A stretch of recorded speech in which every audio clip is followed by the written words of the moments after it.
bakunzi ba Indundi TV, nizere ko mumeze neza cyane kandi mandanya mukurikirana ibiganiro bica kuri channel yacu.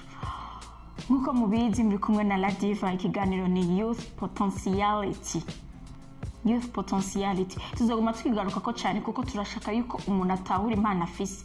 Turashaka ko umuntu atahura ikintu kiri muri we gishobora gutuma yiteza imbere, gishobora gutuma ava muri situation arimo kugira ngo ashobore kuja mu yindi.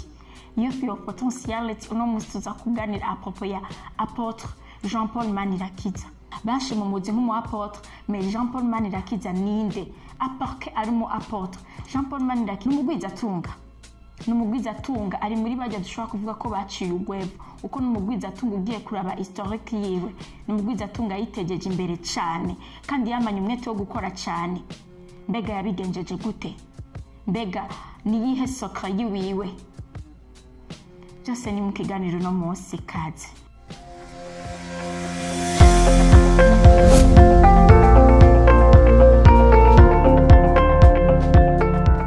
Apôtre Jean-Paul Manirakiza yahejeje kaminuza afise amafaranga ngana n'ibihumbi 5 by'amadolari.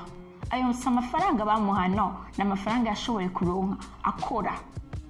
Yariga ariko akamenya ati ndashaka nkore kugira ngo ico nza kuronka ejo kizomfashe ni naheza amashuri. Nyabaye babanje bavuga ati jewe ngomba nkore ngomba nige mpejeje kwiga akazi nzokaronka ka leta. Ubuzi bwaragoye, umuntu wese ategeza kumenya ingene ashobora kwiyungunganya. Faranga ibihumbi 5 by'amadolari. Uno musi akaba ageze kuri entreprise. Yabigenjeje gute? D'abord entreprise arongoye entreprise ya BRA Plastics Manufacturing. Entreprise ikora amarticle agera kuri 75 mais ayakora en plastique. Ishobora kuba igeze no kuri chiffre d'affaires ya 10 milliards. Vous imaginez cela? Kandi mu Burundi, malgré que Burundi tuzi ko ari kiri mu bihugu bikenya, ariko mbega yabigenjeje gute? Na sorke yatarakoresha nibijye nyene, ni wa mwete nyene kwa kumenya ico ukene, kwa kumenya ico ushaka gushikako, n'izindi strategie umuntu agenda arifashisha. Kuri bati ntivyizanye, reka tumuhe ijambo twumve ingene yabigenjeje kuko turiko turavuga ati ntivyizanye, sivyo yaciye ahandi, no mengo sini. Reka tumuhe ijambo wenyene abitwiganire. Signali a contrat y'imyaka 5 ama $200 par mois. Nagiye kurangiza université fise $5,000 kuri konti. Nibaza ko atari akantu gato cyane. Hanyuma dans mes convictions nari nzi ko ntazokorera leta mu mbabarire kandi gushikana no masaha diplome yanje sinzahiri ni madame yayibitse. Ayo nzi kandi naramwe ndayidepoza iyo ngiye ni jewe nyene diplome jewe. Ah bon? Sawa. Ibi byose maze gukora nta munasaba urupapuro. Ndiko ndabandanya niho nahejeje amashuri ndabasezera nubu abo nasezeye uwo munsi iturasubira kubonana stage souligne. Mpejeje université abo twiganye iturasubira kwicarana, tuzosubira kwicarana hanyuma ko ntiharagera nabwiza kubanza kuja kwitegura ko bari bagiye gusaba akazi nari ngiye gukreya akazi. None aca numva ahantu bariko bararondera umukozi hari muri projet Aquasan nabo bakora amatank, sizi ko muri amatank yibashira hejuru. Caragenda nanize psychologie clinique hanyuma baronde abantu bize marketing. Icongereza bari hafi ya ntaco arakimwe narize uravyumva nyene nize na scientifique. Ukuvuga icongereza bamengo ndiko ndatukana hanyuma baramakazi bampaye akazi barambaza amafaranga nzohembwa ndabya ko atamafaranga ashaka ikibanza ko namara kuronka ikibanza akazi nari nkeneye kwa kugira experience commerciale. Mu mezi 3 nari mbaye sélectionner le meilleur marketeur w'ico kibanza. Nibaza ko kanyoheye kuko mu gukora sinaharura umwanya, sinaryama, sinaruhuka. Hanyuma niho naciye mfata y'amafaranga $5,000 deja gusaba akazi ufite $5,000 byoroshe. Umengo tugenda kwinjoyinga uri mujene agiyeza amashuri. Cyadukorana n'umuntu dutangwa kudandaza muri Godas amavuta.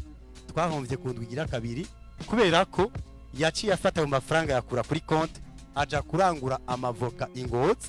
Kubera atamenyereye kurangura amavoka no kuyatwara na ambaraje yayo acashya mu mifuko yashikanye Bujumbura mu mifuko kandi salavare ya jewe cyangwa na conseil burya yavyutse mu gatondo yaboze yose acabaza mugira ngo business yacu yose yapfuye. C'était ma première expérience commerciale. Umva ko quand même atarakazi koroshe.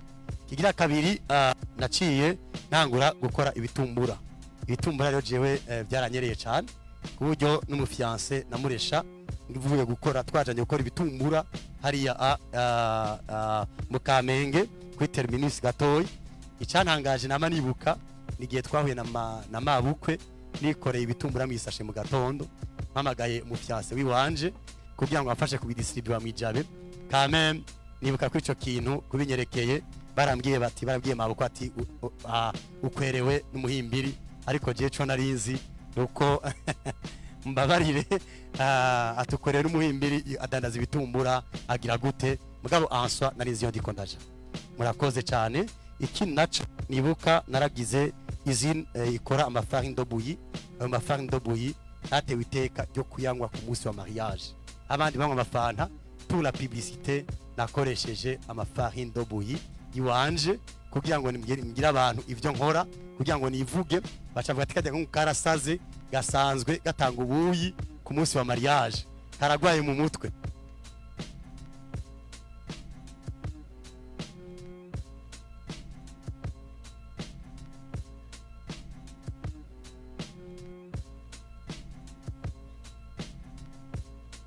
Baguma bantwenga, ariko navyo ni vyiza uko je narinzi ico ndiko ndakora. Abatlete bagenda bambaye uduhuzu tugufi iyo bari koragira amafoto y'abakinyi, usanga bambaye za zindi. Nanje nk'umu entrepreneur nagenda nikoreye ivyo ngize gute ivyo nkora, kuko no ku munsi wa mariage hashaka kuva nk'abakiriya nta wize. Hanyuma nibaza ko no bandanya aho ndiko ndakora. Ninjiye rero mu bikorwa no kwita kwiga cyo no kwita formation personnelle yo kudandaza, aho nakuye amafaranga menshi ibintu bita amasommission. Reka ndagisubiyemo neza amasommission. Naciye niga gusomisiona aho natangwanye na za Kenkairi Nyaga n'andi ma organisation ndigwa ndavuga amazina kubw'impamvu z'akazi. Iyi mwevu mubona n'abantu bangonze ngiye gusomisiona projet y'imiliyardi zine mu bihumbi 2011 barangonze ngiye gusomisiona ahantu, kandi naragiye baranshona ndagenda gusomisiona kandi nambaye ubuturari kamambiri. Quand même ça nari numva ko jewe ntananigwa ngiza kugenda. Nari ngaha kwijabe mpeje gutsinda isoko ry'ubundi muntu, naho nyene haza umuntu yaplika inyuma ku moto nariko aransuguma, ndasanza nango inyuma yibarabara, naho nyene sinaheba. Nari ngiye gusubisiona ngeze kuri ministère ya finance ya kera, naho nyene haza umuntu arambloka acarankubita. Ngiye gusubisiona cashika habura nka 5 secondes bacavuga bati wacerewe. Ico nakoze naciye ndiri imbere y'abantu kandi n'umugabo, umuntu yararonga acavuga ati uyu muntu vraiment aramurenganije, n'ibintu byakomere byatabutse afise n'amaraso mu ntoke. Quand même niba mureke pour dire quoi le côté entrepreneurial gihagaze ubwa mbere kuri volonté na motivation yo kumenya icyo ushaka.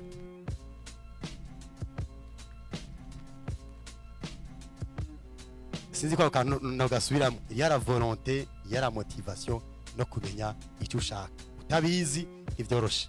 Hanyuma akandi novuga ni experience yo ninjiyemwo tumaze kugerageza kugira, twaciye duhura j'avais des idées, twaciye duhura n'undi muntu pour jewe no mwita umuvyeyi mu kudandaza dukorana ubu muri izine bita BRA Plastex. Comme n'avise expérience muri plastique, on devrait continuer dans le domaine plastique. Cyatuja muri iyo izine bita BRA Plastex. Twatanguye dukora utuntu tubiri, amatwiyo n'amatank. Mugo pour le moment tugeze kuma article après 8 ans ashika 72, y compris même nabuno ubute bw'amazi, y compris izo ntebe mwicarako, y compris amabidon, y compris amabassin, y compris amarrosoir, y compris amatank, y compris. Actuellement, tu as un chiffre d'affaires, il varie de 6 à 10 milliards, je ne sais pas comme cela. Je vois que tu as TVA 200 millions par mois, et je ne me suis pas arrêté là-bas, jusqu'à nos massaha. Hariho ama entreprise ashika 6 ndimwo kandi naje mfise nk'imitahe, sigura ko j'ai bossé pas mal de temps. Ariko icyo nababwira uko nababwira, si tu veux être un entrepreneur il faut savoir gérer le temps.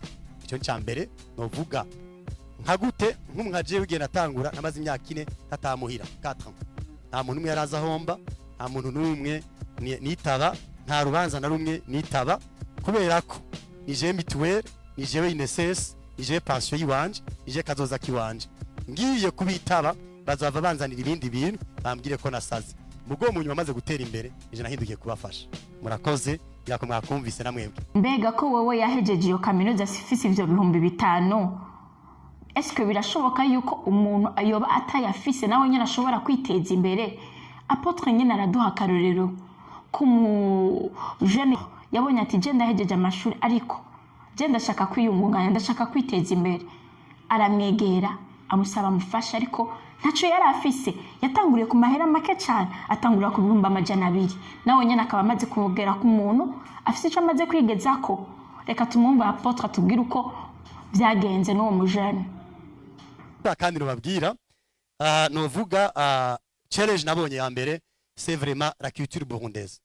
Mbabarire, la culture burundaise. La culture burundaise ikunda abantu batera imbere. Uteye imbere bavuga ati wagiye kuzimu. Birateye n'isoni kumva ko amafaranga avi kuzimu n'ukuntu muyakeneye, wowe bereka inzira mwese muca mugenda. Amafaranga ntavi kuzimu, amafaranga ava mu kazi vraiment. Rero birateye isoni kumva umuntu wese yateye imbere bacavuga ngo yagiye ikuzimu. Iyo culture nimbi cyane. Ikigira kabiri ni culture yo gusaba umuntu yateye imbere. Nk'umundazi ari mu yige bagize ama list. Nyimba ubatse akazu bariko bavuga ngo azoza kuba kwa naka. Nagoma ndabasaba nyuma abantu batanga indaro z'ibinebwe, ahubwo muhe abantu bahatira abantu gukora. Ndabasavye s'il vous plaît. Iyo ni culture nabonye uteye imbere bacagira list amakayi niwe ugura y'umuntu yavya atakubajije akakuza nivyo newi ntiyakubajije yavyaye benshi nawe wavyaye bake. Yesu ko ne assemble moins nawe bashaka kubavyara ntiyakubajije wavyaye 2 na vya 15 agaca kontra n'inzu. Izo culture rero ndabasavye nyuma mushaka gutera imbere mubanze muzireke. Ndazi ko banyase mais pour le moment ndazi ko bantahura kuko navyo ni vyiza. Aho kandi sinzi ko mwakumvise quand même. S'il vous plaît nako ko bakeza. Iki comme moi muntu wenga ni sawa. Je sais pas si je deviens un peu marginal hein. Urumva icyo naco kinaco ndabona namamanza twamatujamo. Jewe naragize moyenne ndahejeje barashobora kuma invitation 30 ku kwezi. 30 twa muri clean shop cengura ma couleur du jour ça va abandurira mu nzira bagacambira bati tugukumbuye nitwakubonye kera invitation twaherukana kera. Abantu bose bitaba mu mariage muze murabe investissement mukoresha mukuja mu mamanza ashobora kuba investissement yo gutangura. Si en fait je peux terminer par un exemple. Ndafise umuhungu bitwa Igor ni echantillon nkunda gutanga yaje université kuri Limière. Nako ndigisha entrepreneuria kuri Limière acaraza ramfata arambye ati ndakeneye kumbera umuvyeyi. Namuhaye amafaranga 250. Ayo 250,000 namuhaye yaciye atanguza kudandaza ibarafu. Kubera iki ni cagihe amatara yacika, ton problème peut être mon opportunité. Numvise abantu mbwa bigisha bavuga bati ngo ingorane namye ndaba kuri internet aba milliardaire bose benshi bateye imbere mu gihe ca covid, igihe abandi baryamye abandi bashobora gukora. Futa mu vyimviro byanyu ingorane, mu ngorane harimo inyishu. Ndabaye amafaranga amatara yacitse haheze 2 ans ageze ku motegira 14 ubu munsi tuko turavugana. Merci beaucoup. Kumenya icyo ushaka, kumenya icyo ushaka kugeraho ukamenya kandi n'icyo uri kurakora gikomeye cyane, aho nta nkeka uzoshika aho ushaka. Murumva yuko imanza kwamana imanza, kutamenya kujara umwanya, kutamenya kujara ayo mahera makuru kuraronka ubu buryo bukumaze kuronka, urumva yuko ni ibintu adasiporta. Kandi tugiye kubiraba ni ibintu bikomeye cyane kuko usanga umuntu ugiye kuraba investissement ushira mu manza wamamo, ugiye kuraba investissement ushira mu bintu gura ibintu bidafise akamaro, usanga ari amahera menshi cyane kandi ari amahera uyakoresheje ushobora kugirane, ushobora kunguka cyane. Ayo mahera iyo investishije muri projet quelconque ari projet ushobora kukongekera. Ukumenya technique yo kwidandaza kuko ibaze umuntu ushobora kuvuga yuko ku bukwe bwawe ushobora kugaburira abantu. Ubu vous imaginez cela, iyo ni stratégie ya marketing kuko nimba ari ibintu ariko aradandaza faut bimenyekanishe. Kuri Apotre Jean Paul Manirakiza gusenga gusa ntibihagije kuri we kuko Imana ivuga ati wifashe nayo nyene izogufasha kuko gusenga ego ça va mais tu dois prier en même temps que tu dois te battre dur. Hari ikintu kiri muri we, tu as du potentiel, il faut juste que tu saches en profiter ukamenya icari cyo ukamenya ingano gikoresha. Yari youth potentiality toujours kuri Indundi TV aho mumenya ibiganiro byinshi cyane kandi byinshi bibukaka byinshi bibigisha. Ni kuri Indundi TV n'ahandi utibagira gusubscribing, liking na sharing kugira ngo n'abandi bashobore kubibona. Merci beaucoup.